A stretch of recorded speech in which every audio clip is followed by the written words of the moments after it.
बिहार में कल पहले दौर के लिए मतदान है। 18 जिलों की 121 सीटों पर वोटिंग है। तेजस्वी सम्राट चौधरी के साथ तेज प्रताप अनंत सिंह की भी किस्मत कल ईवीएम में बंद होगी।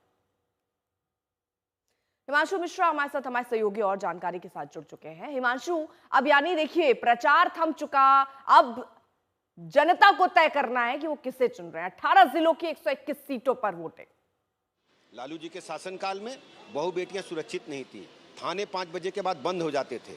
अगर कोई व्यापारी है रंगदारी वसूली जाती थी, एफआईआर तक नहीं होती थी। अपहरण उद्योग, हत्या उद्योग बनकर के बिहार को छोड़ दिया था। बिहार की छवि पूरी दुनिया में आरजेडी की शासनकाल में गिराने का काम हुआ था। इन 20 वर्षों में नीतीश जी के नेतृत्व में राजग ने, एनडीए ने बेहतर काम किया इंफ्रास्ट्रक्चर के मामले में, लॉ एंड ऑर्डर के मामले में। और माननीय मोदी जी की गरीब कल्याण योजनाओं ने जन जन का भरोसा जीता है। बिहार के लोग मानते हैं, बिहार के गरीब लोग मानते हैं, बिहार के आम जन मानते हैं कि माननीय मोदी जी ने सबका साथ, सबका विकास, सबके विश्वास के आधार पर जन जन को जोड़ते हुए लोगों को गरीबी की रेखा से ऊपर उठाने में सफलता हासिल की है। आज बिहार का युवा मानता है मोदी जी एक ऐसे अभिभावक के रूप में नेता हैं जो युवाओं को, बहनों को, माताओं को जीवन स्तर को ऊपर उठाने में सफल हुए हैं। लेकिन दूसरी तरफ राहुल गांधी ये कह रहे हैं कि दलितों को और पिछड़ों को साथ आप जो है वो नाइंसाफी कर रहे हैं। राहुल बाबा की बात मत करो, उनको कोई जानकारी नहीं है। वो कभी तालाब में कूदते हैं, हरियाणा जाते हैं तो जलेबी बनाते हैं। उनका राजनीति से कोई लेना देना नहीं है। प्रदेश और देश के लोगों की सेवा से कोई लेना देना नहीं। केवल मीडिया फुटेज के कारण ऐसा करते हैं।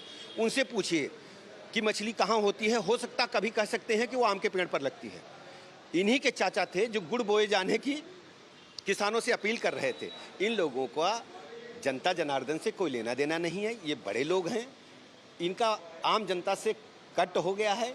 ये सीधे सीधे सत्ता पाना चाहते हैं और सत्ता की कुर्सी की लड़ाई लड़ रहे हैं। जबकि भारतीय जनता पार्टी गठबंधन गरीब की सेवा करके गरीब के लिए काम करना चाहती है। माननीय मोदी जी ने गरीबी भी देखी है, गुर्बत देखी है, और नीतीश जी ने गरीबी देखी है, तब बिहार प्रदेश के लिए गरीबों के साथ वो आज खड़े हैं। एक सवाल ये है कि आप कहते हैं जंगल राज, वो ये कह रहे हैं कि जिस तरीके से मोकामा में जो हत्या हुई, अनंत सिंह गिरफ्तार हुए हैं, ये जंगल राज से भी बड़ा जो है महाजंगल राज है। आपको पता है हिमांशु जी, यही अगर आरजेडी के शासनकाल में होता क्या एफआईआर होती?